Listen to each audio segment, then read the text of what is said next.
the egg bay, the courage, the key is called egg bay. Yo, Odu, and the Ifá concept of history. Part 3. The Archeological Dilemma. Part 3. The Archeological Dilemma. By Awo Falakun Watumbi.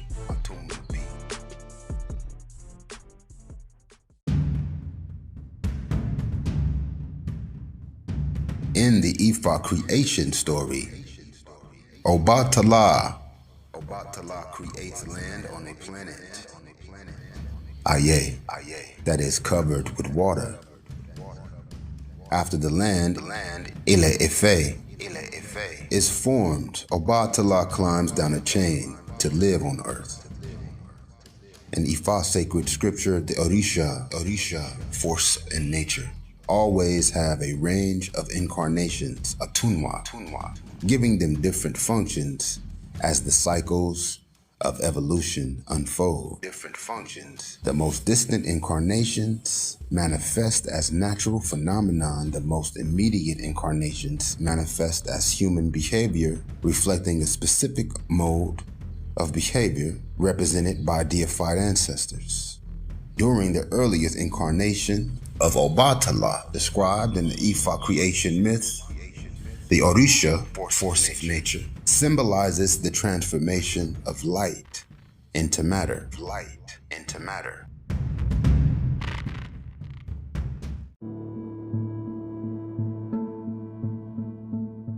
This transformation is represented on the Ifá divination tray by the contrast between a single line and a double line.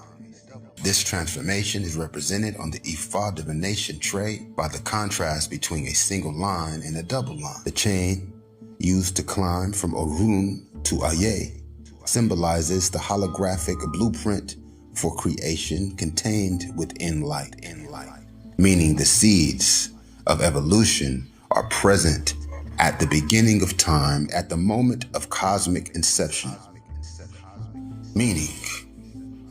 The chain used to climb from Orun to Are symbolizes the holographic blueprint for creation, contained within light, meaning the seeds of evolution are present at the beginning of time, at the moment of cosmic inception. Information hidden within a force of nature as latent potential.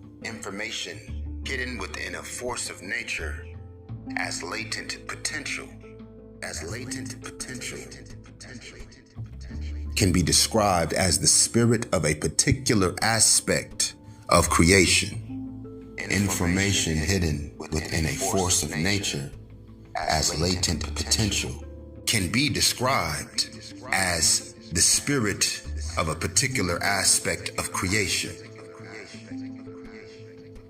For example, the inner essence of the spirit of light is to illuminate that which it encounters. The spirit of light is manifestation of nature that generates illumination. The spirit of light is manifestation of nature that generates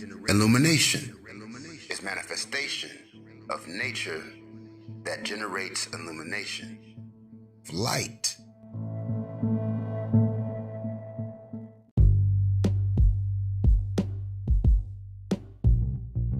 In the Ifá creation myth, Obatala illuminates the process of evolution that occurs as the planet cools and becomes compatible with the development of life.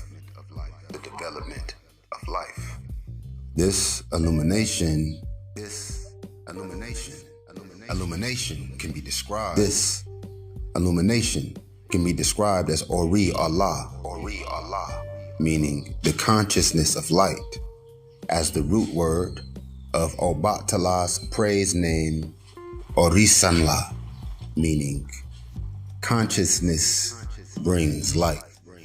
This illumination can be described as Ori Allah, meaning the consciousness of light. Ori Allah, as the root word of Obatala's praise name, Oris Allah. Oris Allah.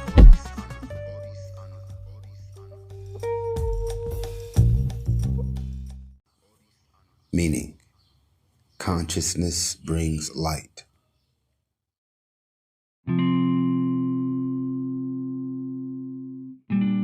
Traditionally, Obatala is described as androgynous, meaning the spirit of essence of light has both male and female attributes. Traditionally, Obatala is described as androgynous, meaning the spirit or essence of light has both male and female attributes.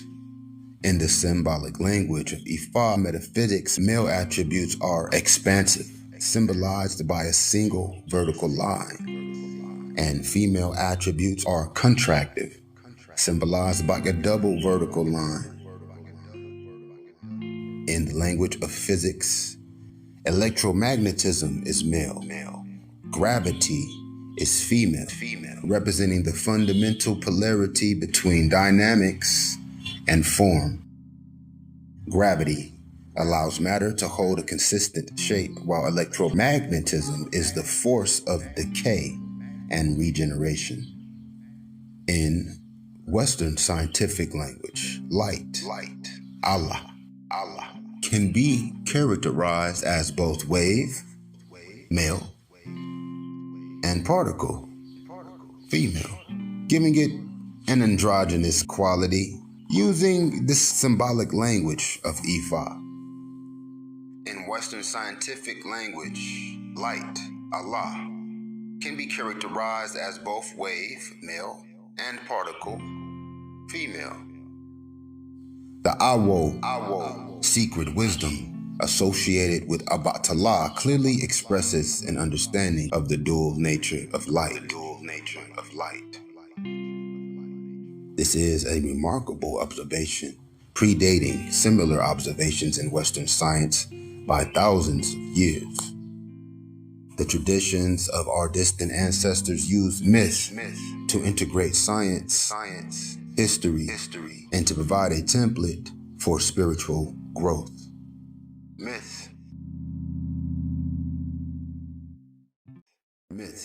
Myth was able to integrate these elements because they emerged at a time when spirituality was understood as an effort to live in harmony with nature. And the only way to do that is to understand the multiple environments we live in. When Western culture started to engage in the process of controlling nature, the function of myth was relegated to obscurity, and the ability to understand myth was lost. In ancient times, every aspect of culture was a coded reference to natural law.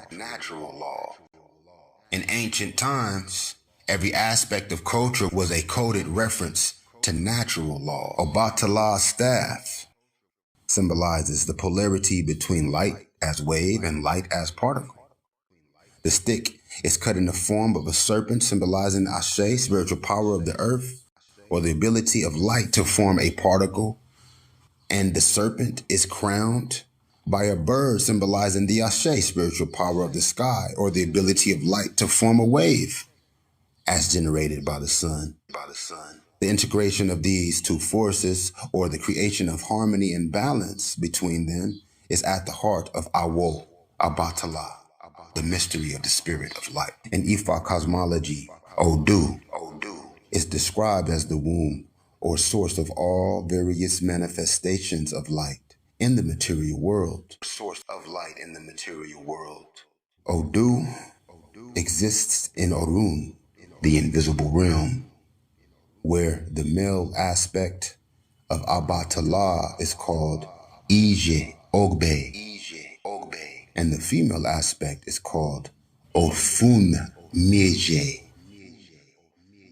In simpler terms, Obatala is born of Odu, because form precedes manifestation. The understanding of the meaning of the word Odu is an important key to understanding the Ifá worldview.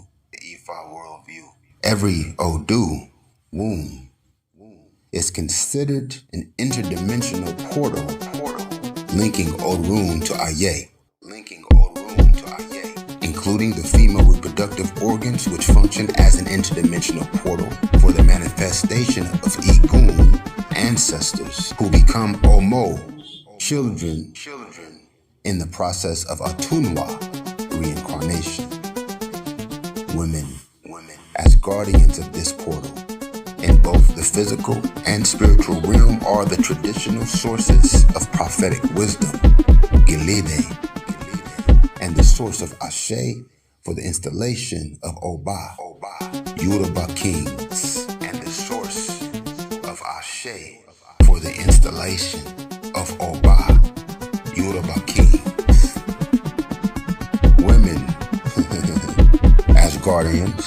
as guardians of this portal in both the physical and spiritual realm, are the traditional sources of prophetic wisdom, Gilide, and the source of Ashe, spiritual power, for the installation of Oba, Yoruba kings. It is the voice of the mothers, Iya Ami Osoronga, that makes the final judgment concerning the level of cultural harmony existing between community and spirit. To say light travels to earth on a chain is to say the holographic blueprint of creation exists in every particle of light, potentially manifesting as the protein double helix Ifá calls Ashe Oko, serpent power, and science calls DNA. The holographic blueprint of creation exists in every particle of light. Ifá expresses the idea of a holographic blueprint by saying everything in creation has Ori, consciousness, and the light of Obatala exists in all Ori.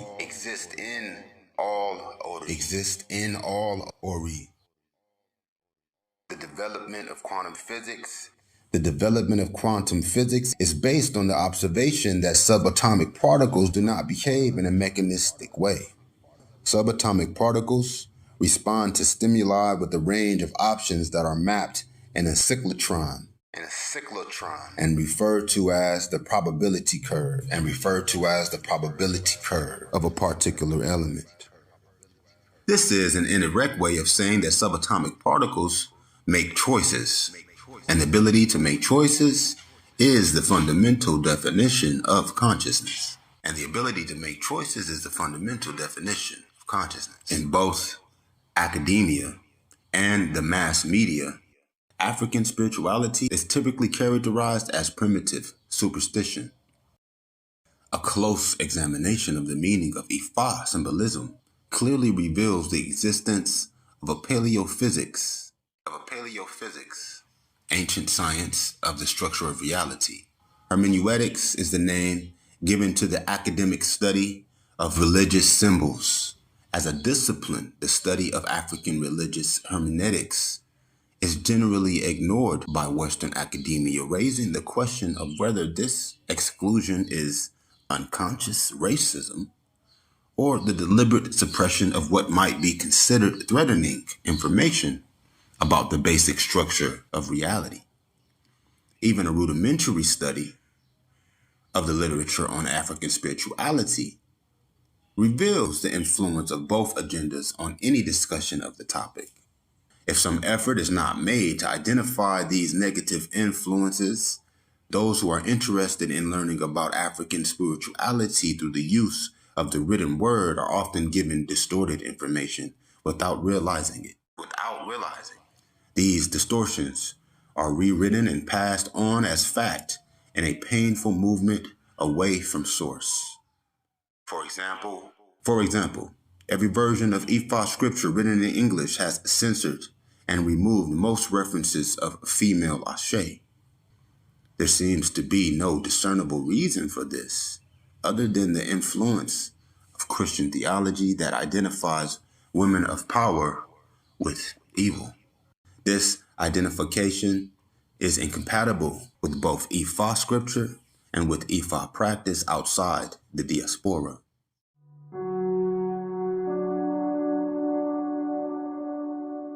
The African symbolic language that describes the polarity between male and female is sometimes expressed as the polarity between darkness and light.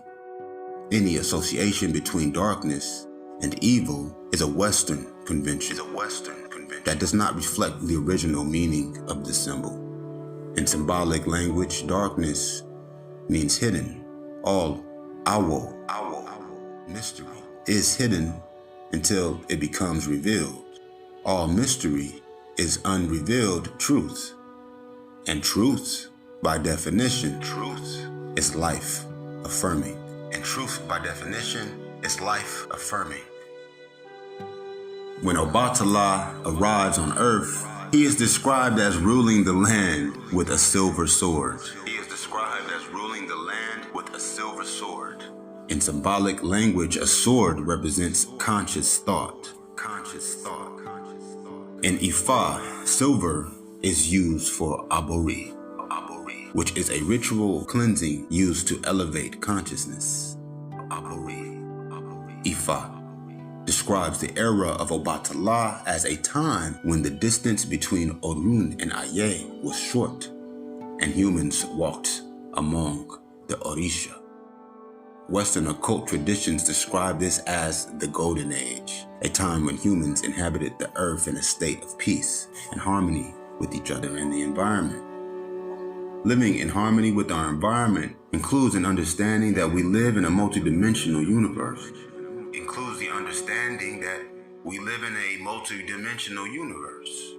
This means we share life on the planet with life forms that are not visible to the normal range of human perception.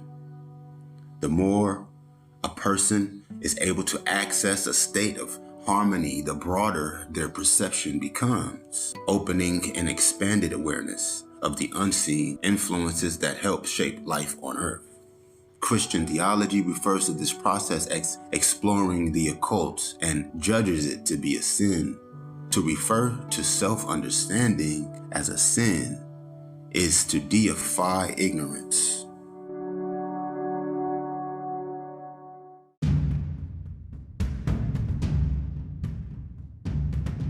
References to a golden age exist in virtually every Earth-centered tradition on the planet, and appear to be a universally held ancestral memory.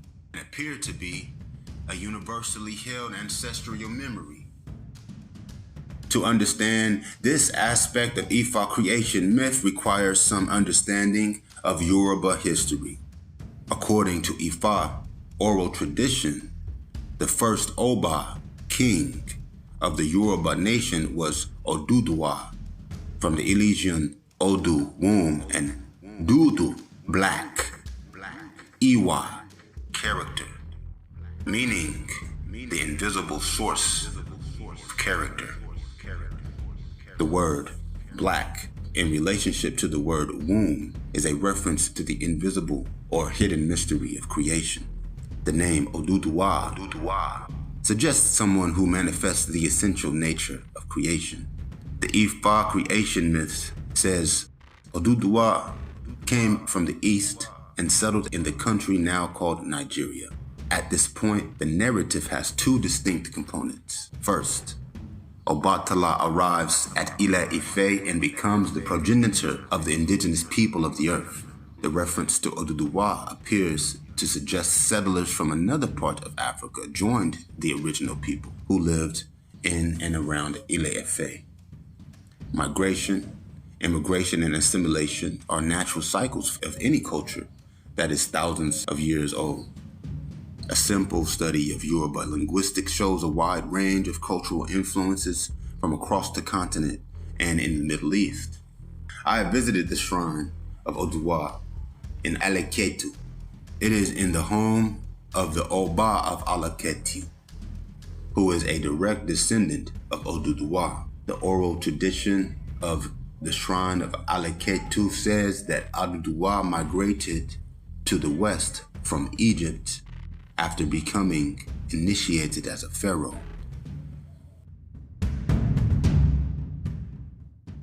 The association between Egyptian culture and the Yoruba culture is controversial for a number of reasons, including the inference that any such association diminishes the contribution made to African culture by Africans.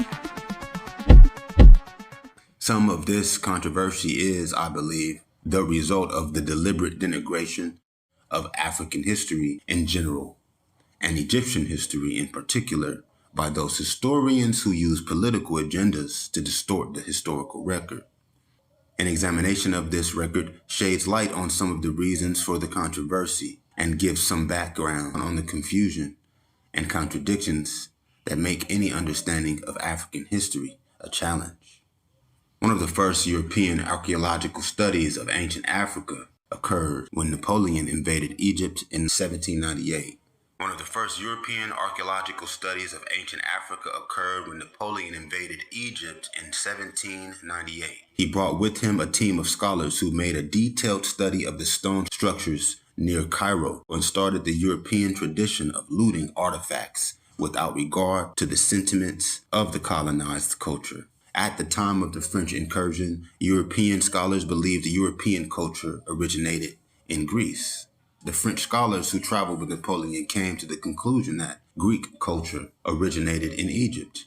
This expedition discovered the now famous Rosetta Stone that became the basis for later translations of Egyptian hieroglyphs. It would take at least another 100 years before the information of the Rosetta Stone could be put to practical use. Without the burden of having to rely on Egyptian written sources, the French were free to describe Egyptian history in a way that was consistent with their own worldview.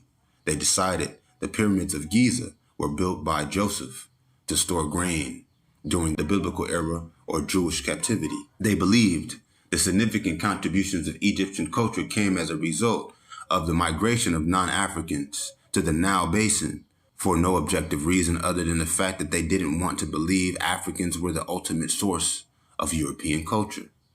Unfortunately, the theory was not consistent with the African features on the face of the Sphinx, so Napoleon ordered his troops to destroy the face with cannon fire.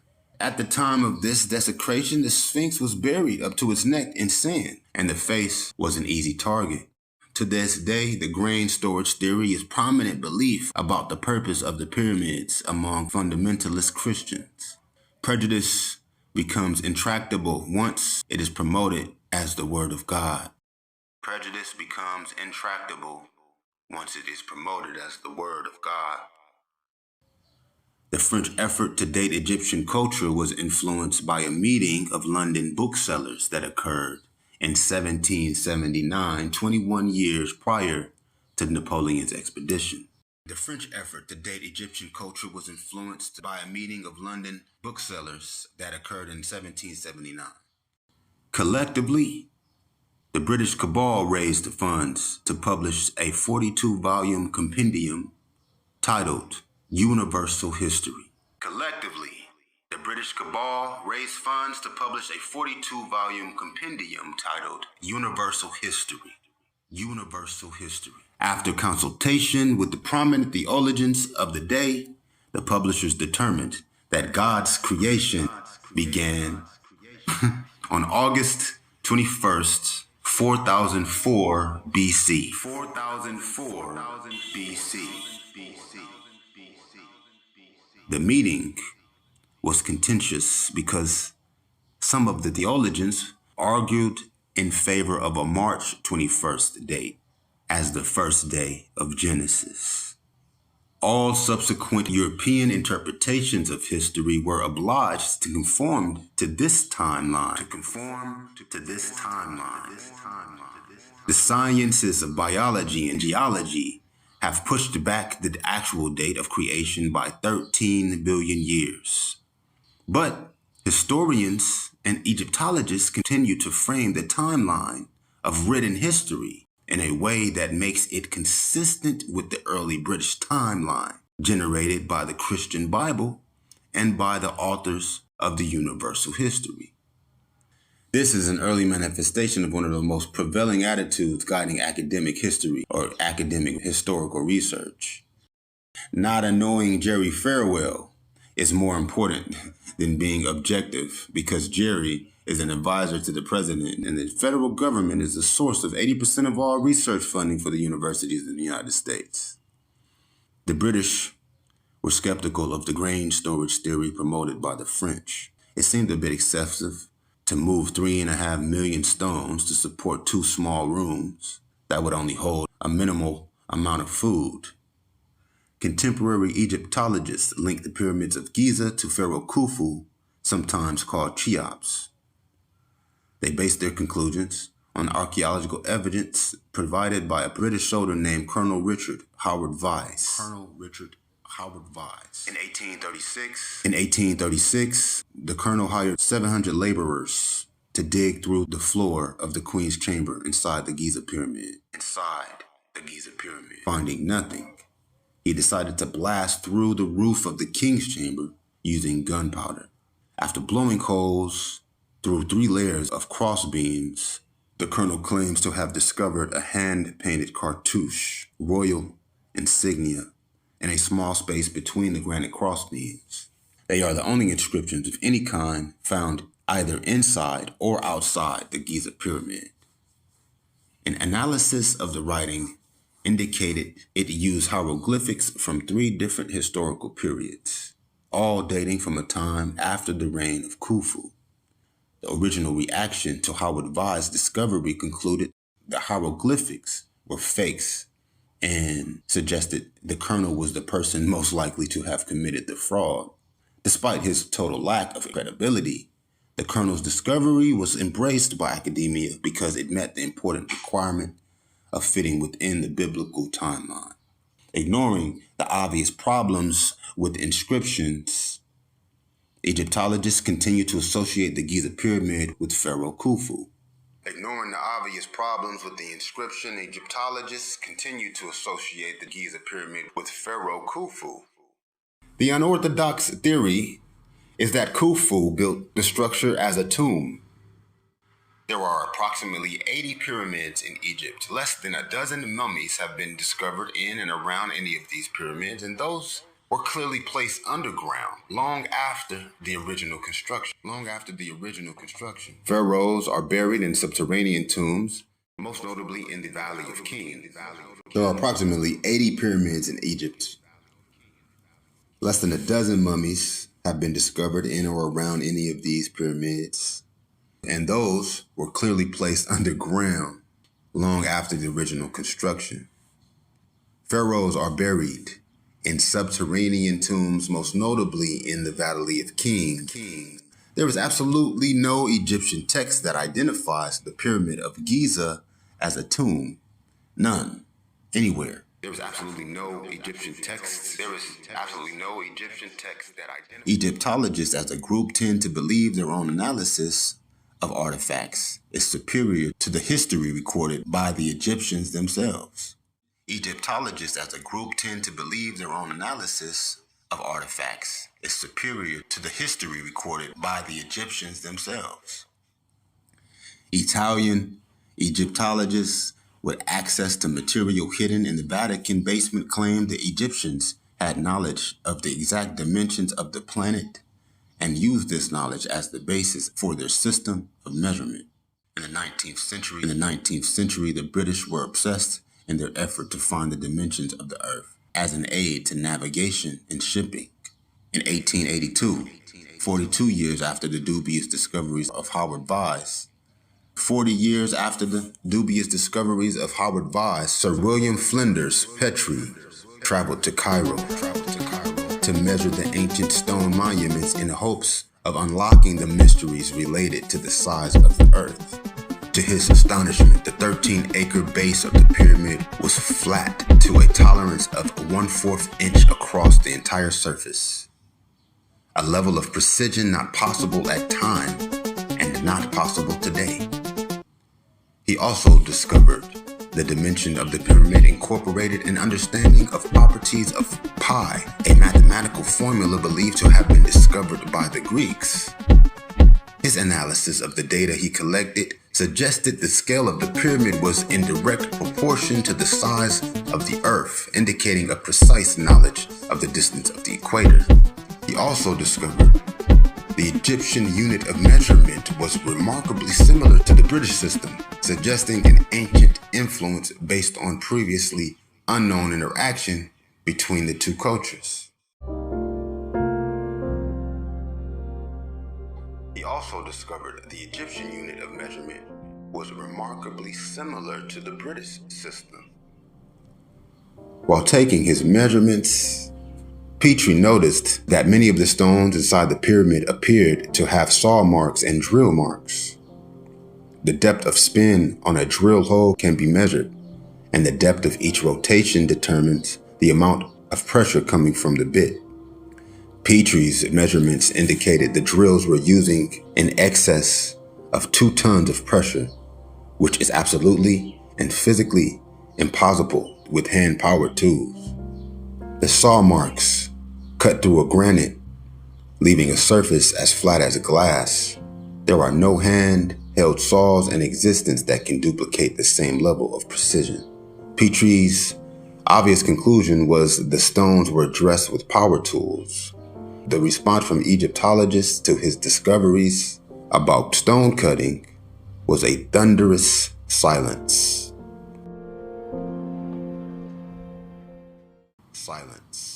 Their logic is simple. They have no artifacts that appear to be power tools. Therefore, Petrie's observations are wrong. The orthodox response to his measurements is that any correlation between the size and shape of the pyramid and the planet is a coincidence. Scholars who refuse to let go of antiquated ideas are great believers in coincidence. Outside of academia, Petrie's detailed report inspired the theory that pyramids were built by an advanced race from Atlantis. This popular premise was based largely on the writings of Plato, who described the continent of Atlantis in 2 of his dialogues, Critias and the Timaeus. Plato states he received information on Atlantis from an Egyptian priest and presents the story as a true historical account. Since no one knows what an Atlantean looks like, the British writers in Petrie's day assumed they were fair-skinned with blue eyes and blonde hair, illuminating the trauma of having to attribute anything Egyptian to Africans. Psychologists call this projection. At about the time British anthropologists were trying to prove human evolution originated in England, the one piece of hard physical evidence used to support their theory turned out to be the skull of a human fitted with the jawbone of an ape. The obvious forgery remained undetected for 50 years. Shirley Andrews, in her book Atlantis, Insights from a Lost Civilization, makes a thorough review of the literature on Atlantis, including a summary of the Egyptian texts on the subject. According to Andrews, the Egyptians do describe an ancient civilization that once existed on a now submerged Atlantic island. Recent discoveries of stone buildings off the coast of Bermuda and more recently off the coast of Cuba tend to confirm the possibility of such an island existing. Andrews says the Egyptians considered the Atlanteans to be a hostile culture in no way associated with the development of their own culture. The Egyptians considered the Atlanteans to be a hostile culture in no way associated with the development of their own culture. There are even Egyptian texts describing a settlement of Atlantean refugees that survived the destruction of their own island kingdom and settled in Egypt for a short time before migrating west. The proponents of the theory that Atlantis is the source of Egyptian technology want us to believe Egyptians did not honor the memory of the ancestors who were responsible for the development of their technology.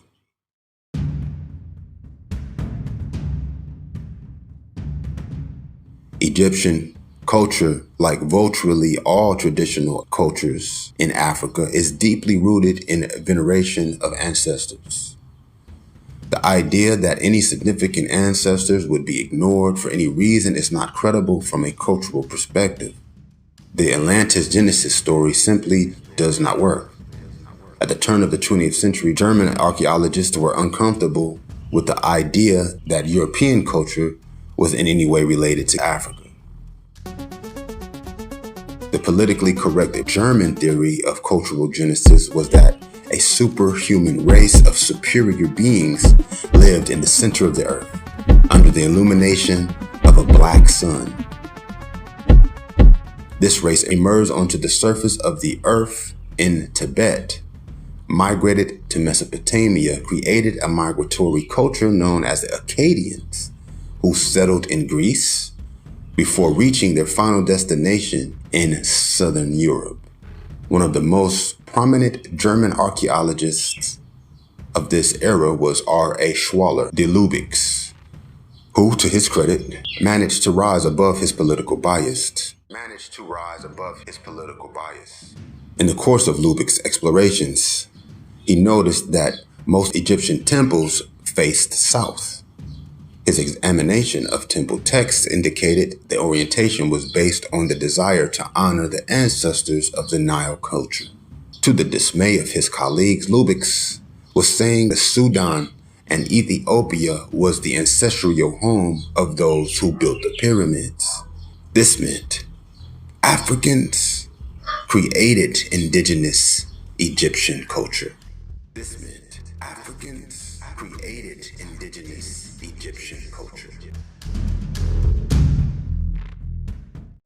If we look at a map, we see Ethiopia is bisected by the Rift Valley. This region is the richest source of ancient fossil human remains on the planet. Not only was this region the ancestral home of the Egyptians, it is likely the ancestral home of everyone alive on the planet. Despite the obvious global implications of Lübeck's observation, Egyptologists treat the idea as if it was the source of some deadly viral infection. To add insult to injury, Lübeck was the first to notice the weathering pattern on the Sphinx was caused by rain and not wind. This was a serious problem because the Sphinx was supposed to be 5,000 years old, and the most recent period of flooding around the Giza plain occurred over 10,000 years ago. His observation was all but ignored until a tourist guide named Jonathan West invited geologist Robert Schoch to examine the evidence firsthand. When Schoch presented his findings to a gathering of Egyptologists, he was told the water erosion was caused by water seeping out of the ground and into stones at the foundation of the Sphinx in what must be the only recorded instance of water defying the laws of gravity.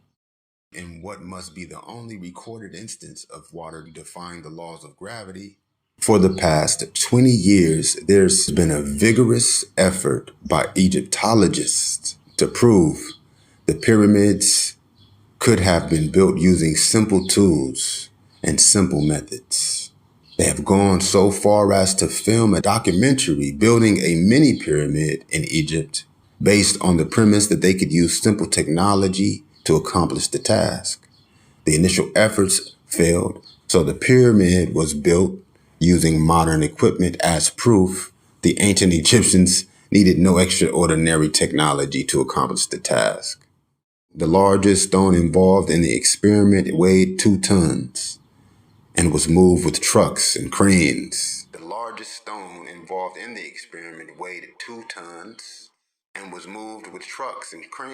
None of the footage involving the use of modern equipment was included in the final cut of the film. The issue of moving stones weighing in excess of 100 tons was conveniently ignored. That is the weight of 2 747 jetliners. The obvious problem being what kind of rope can pull that weight without breaking.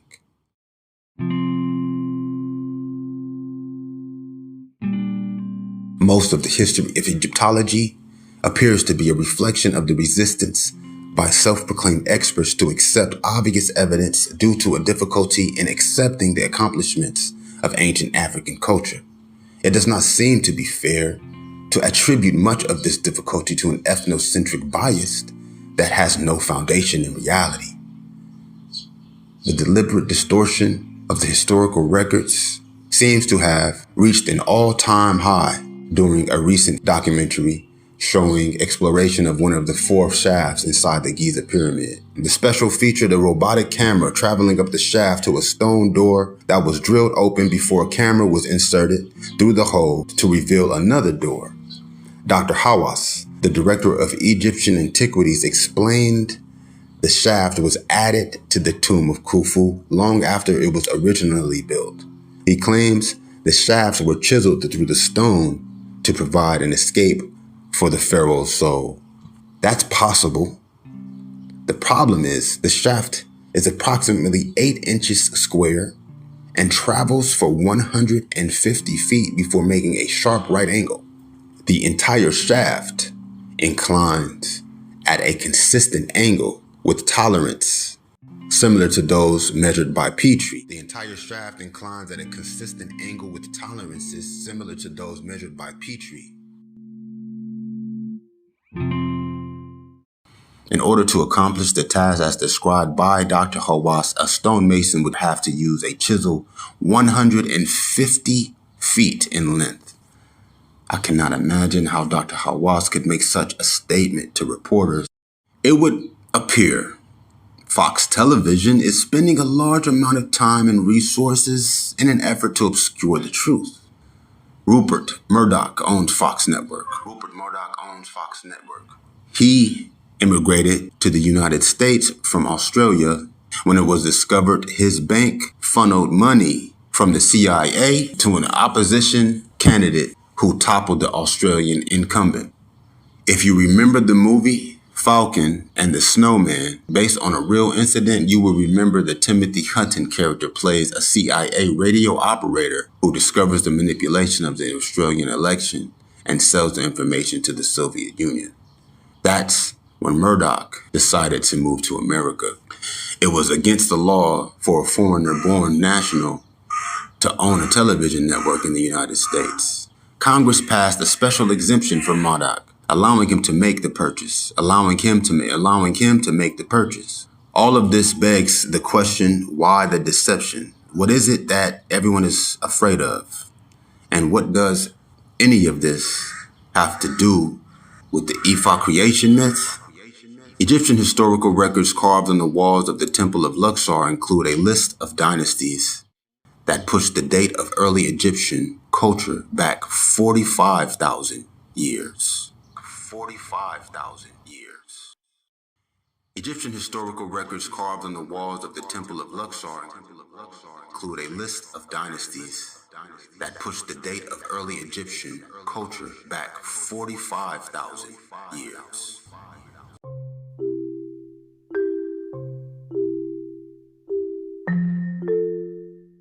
Academic Egyptology deals with the contradiction by describing all dynasties listed as existing prior to 6,000 years ago as mythic, meaning having no basis in the objective historical record. One of the many problems with this analysis is that clay tablets discovered in Mesopotamia, Iraq, at the turn of the last century include king lists that are nearly identical to the Egyptian records found in Luxor. Why would 2 different countries make up the same fantasy about the origins of their cultures? The obvious answer is they wouldn't. The reason for the academic dismissal of these older dates is very simple. Modern Homo sapiens reportedly first walked the earth some 30,000 years ago. The predecessor to Homo sapiens is called Cro-Magnon and is described by anthropologists as a small-brained, hairy proto-human who wore animal skins and survived by scraping the bones off of dead animals and picking wild fruit.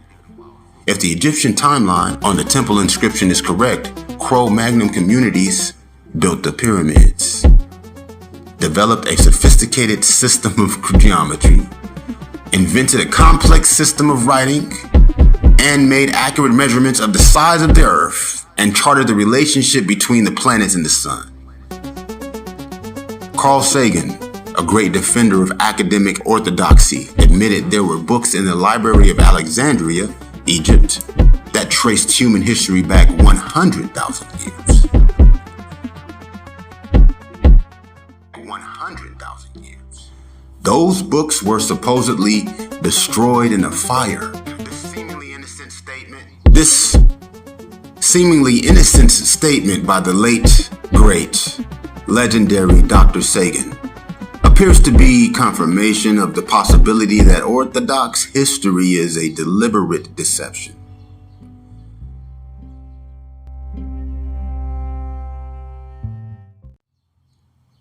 If the books were all destroyed, where was Carl getting his information? The apparent problem with letting go of the hairy proto-human Cro-Magnon theory is that it completely undercuts the Darwinian theory of evolution. Zinger.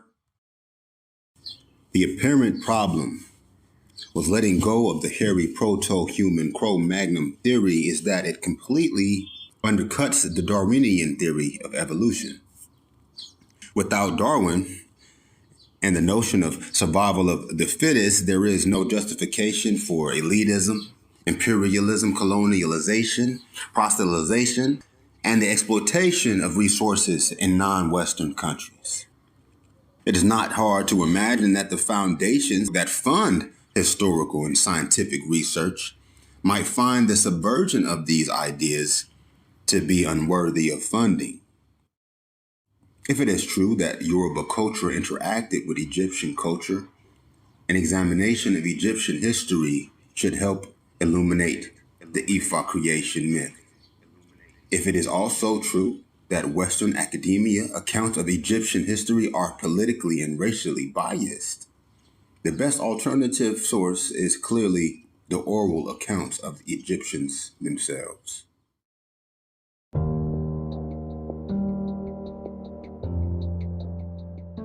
The pre-Islamic, the pre-Christian, and pre-Judaic religious traditions of Egypt still exist.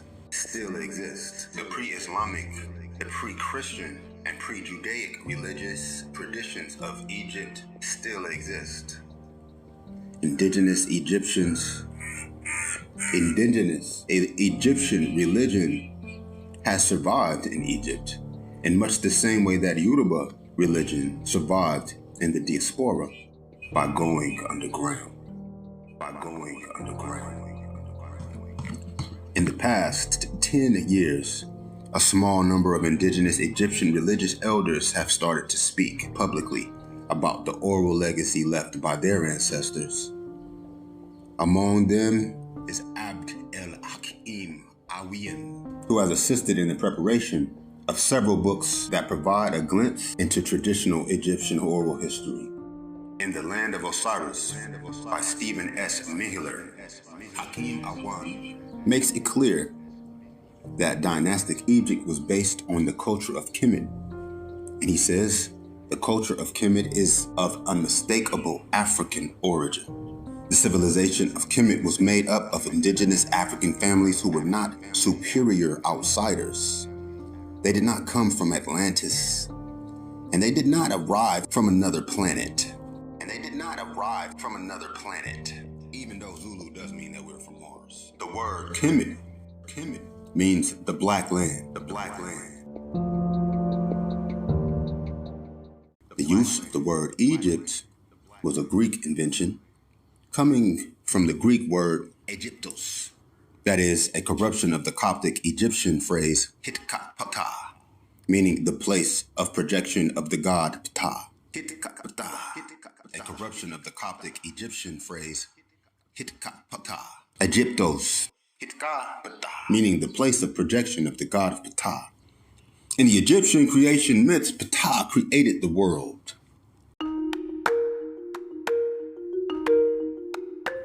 The The Egyptian landscape was designed to create a symbolic map showing the geometric patterns, Odu, responsible for the creation of the visible universe.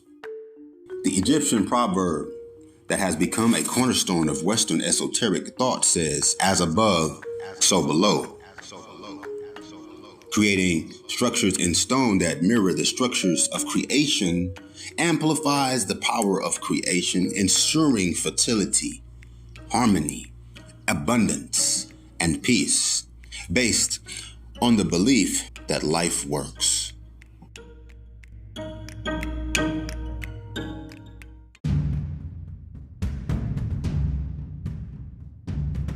Hakim Awyan says the Sphinx is over 50,000 years old, and that the pyramids located near the Sphinx are considerably older. Islamic scholar Abu Zaid al-Baqi has located hieroglyphs in Egypt that say the pyramids of Giza were built at the time Lyri was in the constellation of Cancer, suggesting the structures are 73,000 years old. This perspective on Egyptian history means the pyramids of Giza was built during the era of Cro-Magnon culture, described by the Egyptians as the time of the gods or Neterres. The shift between Cro-Magnon and Homo sapien represents the most radical mutation in historical record. The shift is so extreme, it is scarcely mentioned by contemporary anthropologists because it threatens the fundamental notion of mutation as a response to environmental change. To make matters worse, for the defenders of Orthodox history, the Egyptians and the Sumerians both claim to have developed the ability to engineer genetic changes in biological life forms. If our Cro-Magnon ancestors deliberately created a new species we call Homo sapiens, it would not be unreasonable to discover that the new species deified those who were responsible for their creation. Many Christian theologians have difficulty accepting the idea of evolution. The acceptance of the Egyptian explanation for the development of the modern human life form would involve accepting the notion that genetic engineering was developed by heathens. The difficulty in accepting an idea does not necessarily make the idea false, but there does not seem to have been any effort made to confirm or negate the validity of ancient Egyptian texts discussing the process of genetic alteration. It is one of those ideas that is so threatening to the commonly held belief in the nature of things that it fails to register as an idea worthy of serious study. Hakim Awyan is adamant the pyramids were not constructed for use as tombs. The pyramids were not constructed for use as tombs.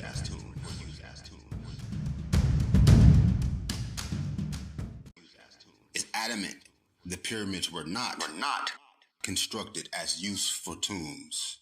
They were built to accumulate, absorb, and transmit interdimensional forms of energy referred to in the Yoruba as Ashe.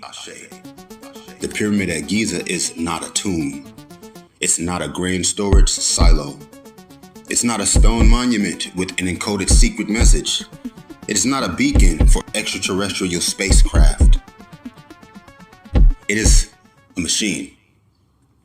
The purpose of the machine was to absorb Ashe from the earth and Ashe from the sky, transforming it into a usable form essential to the stability and fertility of the culture. Christopher Dunn is a trained machinist with no formal training in the study of Egyptian culture. Early in his career, he read Petrie's book, Measurements and Tolerances Observed by Petrie, as part of the construction of the Giza pyramid. Dunn examined Petrie's data and decided the only reason for such small ranges of variation in the physical dimensions of the structure was because it was built as a machine with a specific function, and that function would in some way be inhibited by less strict attention to exact measurements.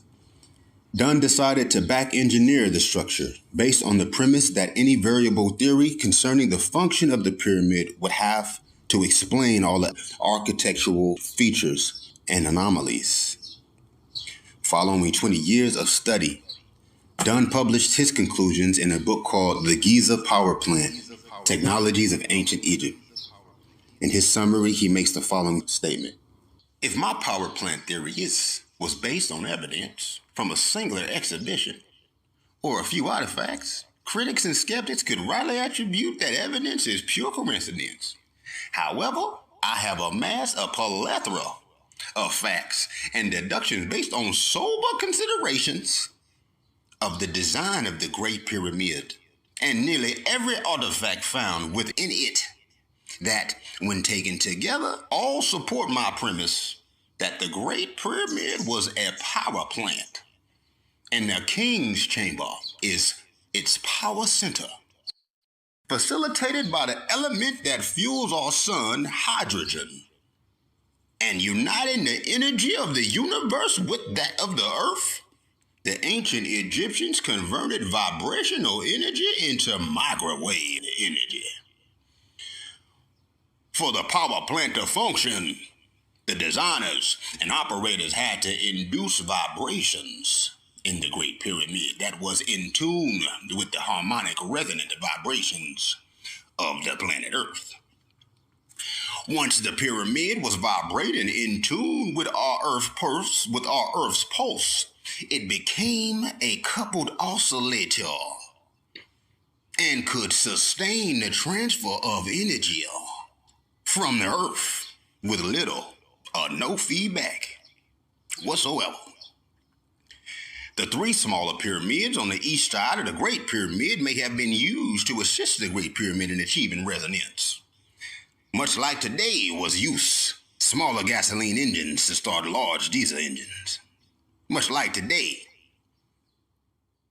when we use smaller gasoline engines to start larger diesel engines. If Dunn's theory is correct, it would appear the pyramids are a culmination of a much older technology, and there is evidence to suggest this is the case. To understand evidence requires some understanding of the ideas developed by Nikola Tesla. When Thomas Edison first invented the light bulb, the filament burned out quickly and the bulbs only lasted for a couple of minutes. Tesla suggested the use of alternating current, which was the breakthrough concept responsible for giving birth to the electronic age. Alternating current, which was the breakthrough concept responsible for giving birth to the electronic age. During the course of his research, Tesla observed phenomena associated with electricity that was not electromagnetic and seemed to function as a plasma or gas. Because there was no theoretical basis for this observation in physics, Tesla examined and extended ideas originally developed by Thomas Maxwell.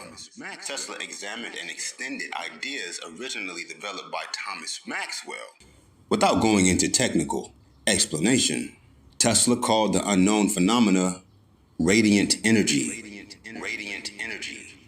and believed the energy represented a transfer of power from dimensions outside the visible universe.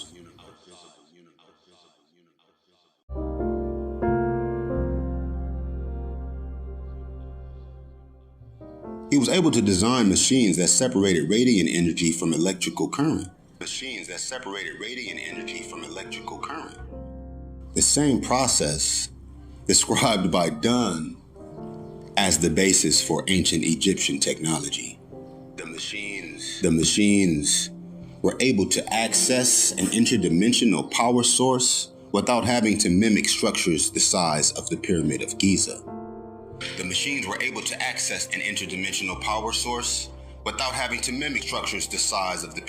Giza. He was able to build transformers that accessed radiant energy and use it as a power source with access to unlimited amounts of free energy. He used his inventions to design a detailed system of delivery of free utilities for the entire planet. Tesla's laboratory in New York was destroyed by arson at a time when he was thought to be inside the building. Fortunately, he was elsewhere, but the message was clear. Tesla continued his research into collusion, financed by Mark Twain. In very simple terms, Tesla theorized that electromagnetic energy coming from the sun carries the plasma he called radiant energy. This plasma is stored under the surface of the Earth, moving along magnetic grids influenced by polar magnetism and gravitational pull from celestial bodies. In ancient religious texts, a bird symbolizes radiant energy coming from the sun, and either a snake or a dragon symbolizes radiant energy absorbed by the earth.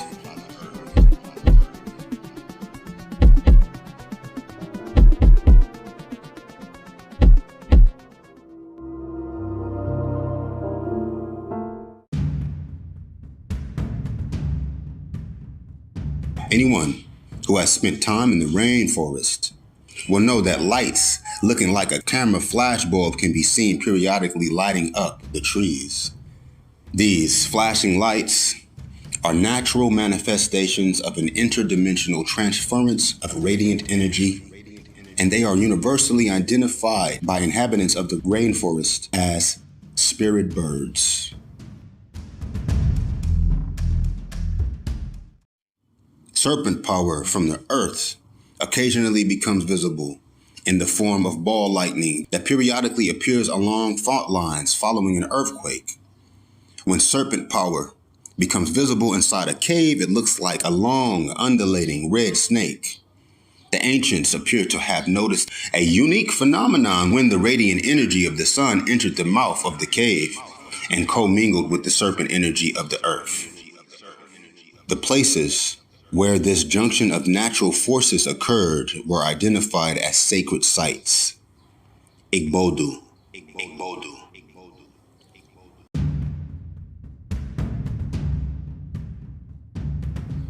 The phenomenon that occurs can best be described as manifestation of pure, unformed consciousness.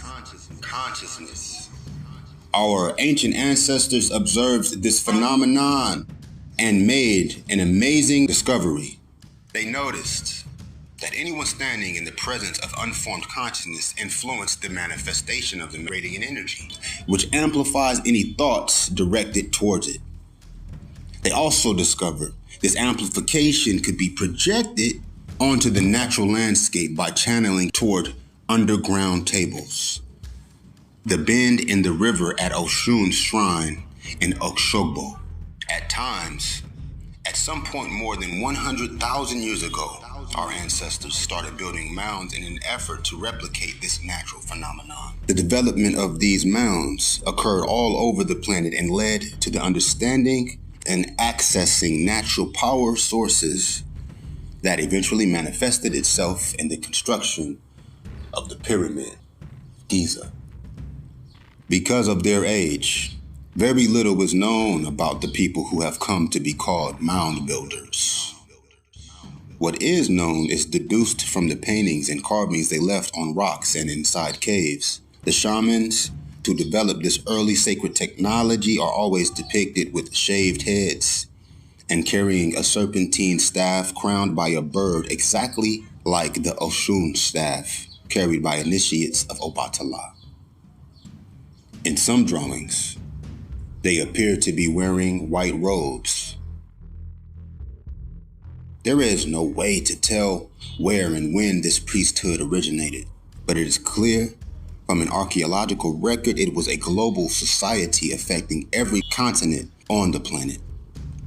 Mounds explored by the Smithsonian Institute along the Grand Canyon and near Cleveland yielded African artifacts just prior to World War II. To date, none of those artifacts have ever been put on display. None of them, they ain't even showing them motherfuckers, man. They don't even show them shallow dragons. They ain't even on display yet. To this day, mounds explored by the Smithsonian Institute along the Grand Canyon, man. And near Cleveland yielded African artifacts, man. This was way back even before the World War II, man. And to this day, brother, none of them artifacts have even been put on display, man. Nuts.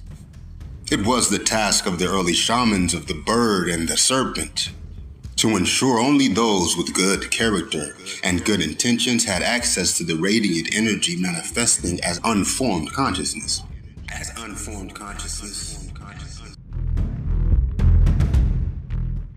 To this day, the Society of Obatala initiates are considered to be guardians of moral and ethical behavior. They enforce this mandate through the traditional Yoruba judicial process called Ogboni. In Ogboni meetings, the Obatala elders are the senior priest and priestess. The male Obatala initiates worship the radiant energy of the earth serpents, which is considered feminine.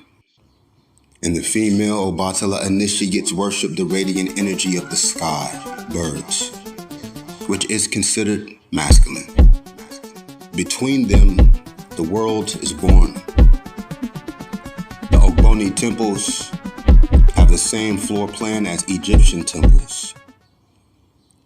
An outer open courtyard leading to a covered inner courtyard. Leading to a covered inner courtyard. Leading to an inner sanctum. The inner sanctum is the place of manifestation of radiant energy and only accessible to initiates. In Egypt, the radiant energy of inner sanctum is directed from the pyramid at Giza to the various temples through underground waterways.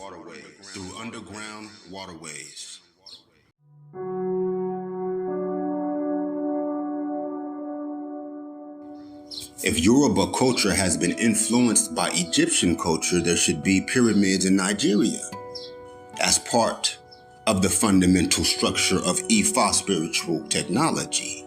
There is a pyramid-shaped mound in Iredo, surrounded by a wall 70 feet high and 100 miles long.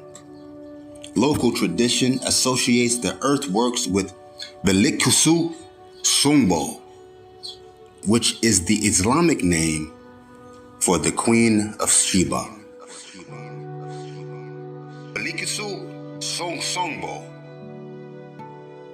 The British archaeologists investigating the site refuse to believe it is associated with the Queen of Sheba because they do not understand the word Bilkisu Songbo is a title and not the name of a person. Hakim Aruyan says the royal position of the pharaoh in ancient Egypt was granted by matrilineal selection, which means the priestesses of the royal court selected the heir to the Egyptian throne.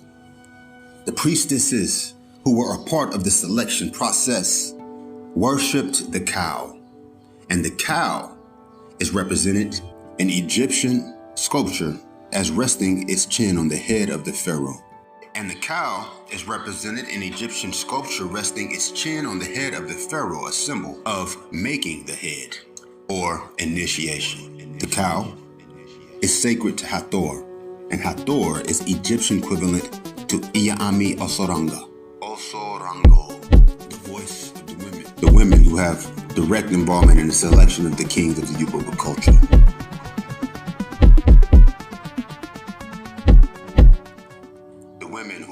Direct involvement in the selection of the kings in Yoruba culture. The temples, run by female devotees of Hathor, typically were surrounded by large circular fences, most notably the temple compound in Yemen, located due east of Ethiopia, which is also a temple of Bilkisu Songbo. This means we have a Yoruba temple in Urdu of Egyptian design honoring an Ethiopian priestess. This anomaly will be discussed in a future installment of the article.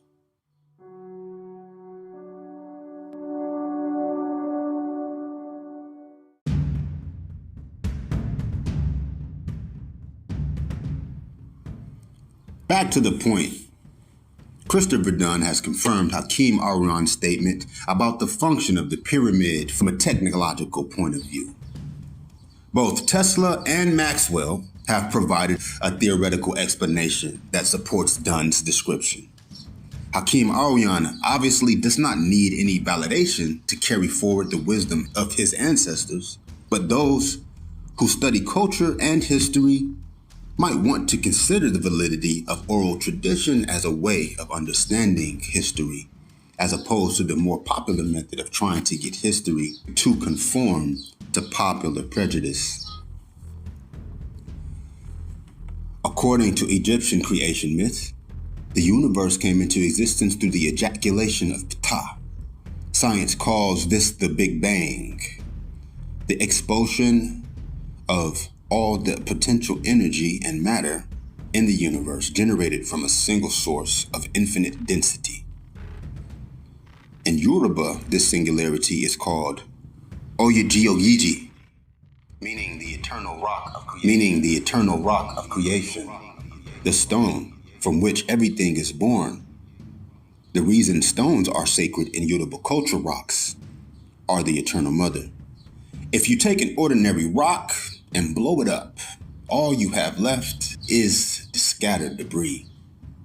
The reason we do not have scattered debris from the Big Bang is because the initial moment of existence resulted in the manifestation of a universe in which none of the present laws of physics were in evidence. That is because the temperature was so intense, none of the atomic structures that give form to the evolutionary process were able to stabilize. In the beginning of the universe was pure unconditioned radiant energy called Ashe. The universe existed in this state for a fraction of a second, then started to cool, or orituti. The cooling process created a medium for the containment of sound waves generated by the initial explosion. These sound waves are called oro in Yoruba, meaning word of power.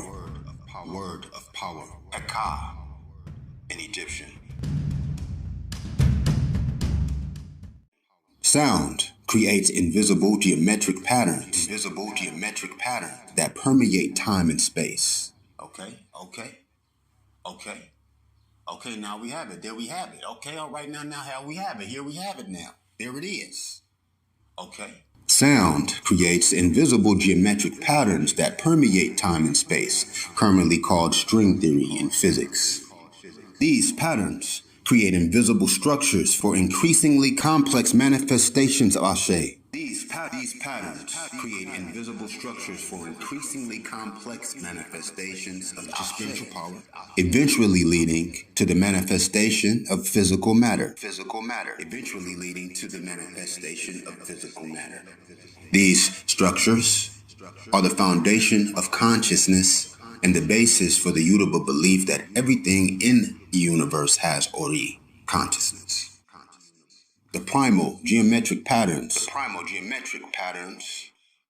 were described by Plato based on his studies in Egypt. Later in history, these patterns became the basis for Islamic temple art. The sound from the primal moment of creation is still detectable on radio telescopes, and recently the Hubble telescope captured images of a band of light emanating from the moment of creation. The wave band from the explosion created in the Big Bang is perfectly resonant with the shafts in the pyramid at Giza, and has the effect of amplifying these sounds as they are directed towards the king's chamber and the queen's chamber. The pyramid is a magnet for the absorption of the sound of creation.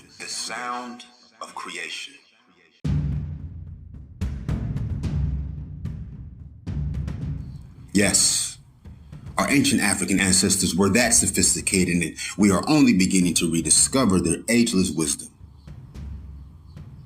As the universe cooled, subatomic particles developed as infinitesimally small reflections of the galactic geometric patterns created by the Big Bang.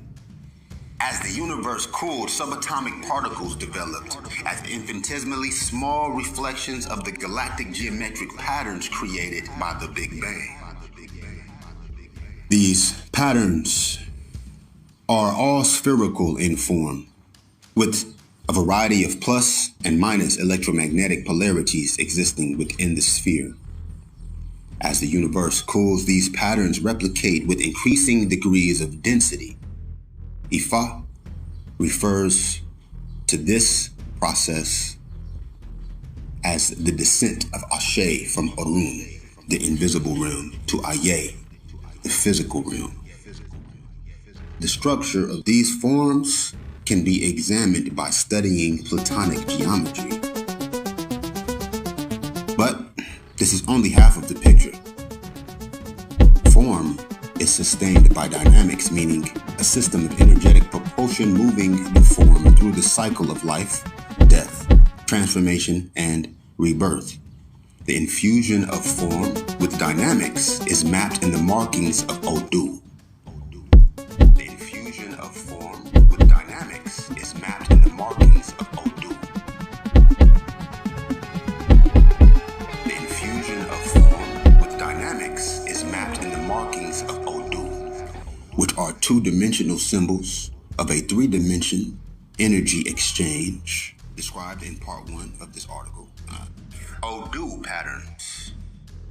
Odu patterns are a template representing the various ways unformed radiant energy, Ashe, moves between the visible and the invisible realms of being.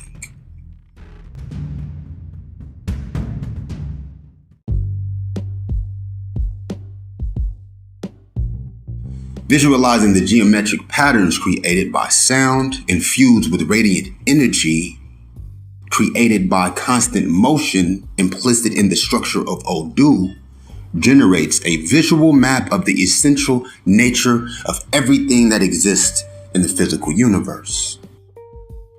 Visualizing the geometric patterns created by sound infused with radiant energy created by constant motion implicit in the structure of Odu generates a visual map of the essential nature of everything that exists in the physical universe. In Ifá, the component of sound is added to Odu through the use of Ofo Ashe, meaning the power of incantations. In Ifá, the understanding of these principles comes from Orunmila, who is known by the phrase named Elirin Ipin, meaning witness to creation. The discipline of Ifá is the ability to grasp and make use of the fundamental principles of manifestation. It is a sacred science. The shape of the Pyramid of Giza is the construction in stone of one of the basic geometric patterns manifested by sound. The shafts in the pyramid are the openings for the radiant energy described by Odu. If you understand these two principles, you have the ability to transform reality. The pyramid is a machine used to help form and shape the earth itself, ensuring stability and fertility by accumulating the fundamental energy source of creation and then consciously directing it, ritual, through underground water channels, wherever you want it to go. The entire Giza plateau is honeycombed with underground tunnels used to move water. These tunnels extend for hundreds of miles into the desert. Egyptologists pretend they don't exist. The pyramid is a terraforming machine built to enrich the planet in which we live on.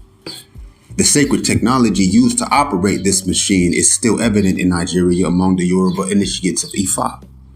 The Oroni are initiates living at the palace of the Oni king in Ile Ife, who saying daily prayers for the elevation of all Ifá and observers. The Oroni are initiates living at the palace of the Oni king in Ile Ife, who say daily prayers for elevation of all Ifá and Orisha observers. These prayers are spoken over underground water systems. These prayers are spoken over underground water systems. The same technology has been preserved in European occult traditions, in the myths associated with the Holy Grail, and is the source of the folklore associated with wishing wells. This will be discussed in detail in future installments of this article. Ancient Africans, long before the creation of pyramids and long before written history, discovered the principle of capturing primal radiant energy in underground temples built with walls of alternating layers of organic and inorganic material. Organic dirt and inorganic rock material. These underground temples were placed on energy lines inherent in the structure of the earth itself and aligned with astral bodies to absorb radiant energy from both heaven and earth. The connection between these two forces of energy, heaven and earth, is symbolized throughout Africa as a staff in the form of a snake with the image of a bird at the apex of the snake. No.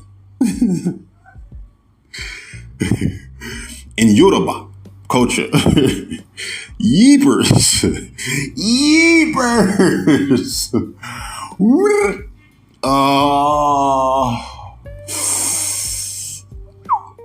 In Yoruba culture, the elders of Egbe Obatala, who are the guardians of this ancient African wisdom that predates both Yoruba and Egyptian culture. In Yoruba culture, the elders of Egbe Obatala, who are the guardians of this ancient wisdom, ancient African wisdom that predates both Yoruba and Egyptian culture. The staff of Obatala survives in Western culture as the symbol of the caduceus, used to represent the medical profession. The staff of Obatala survives in Western culture as the symbol of the caduceus, used to represent the medical profession. Ifá teaches that every force in nature has an equal and an opposite reaction.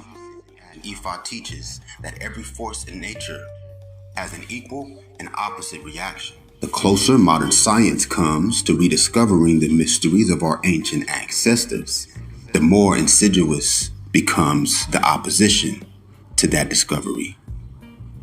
On the day after Nikola Tesla died, all of his research was confiscated by the Department of Naval Intelligence and has not been seen since. This could be why Egyptology is smothered in such nonsensical rhetoric. People who build modern empires and eventually buy television networks do not support the idea of free energy. Remember the recent stock market scandals? They were all about creating obscene profits from public utilities. Ifá myth. Ifá myth, like all sacred literature born of spirit,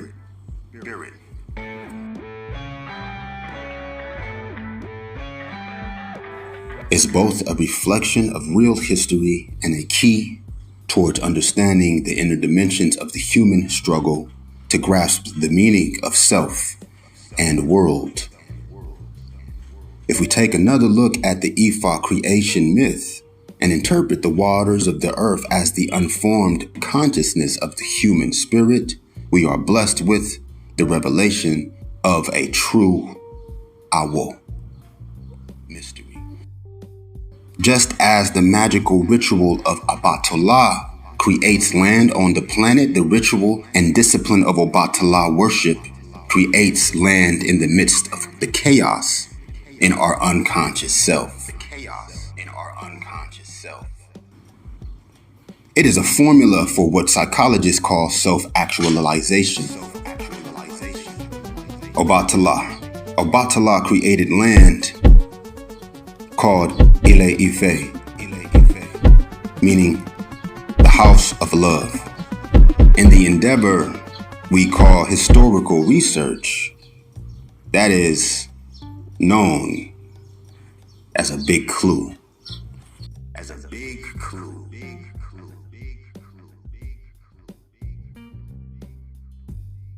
In the Ifá, the house of love.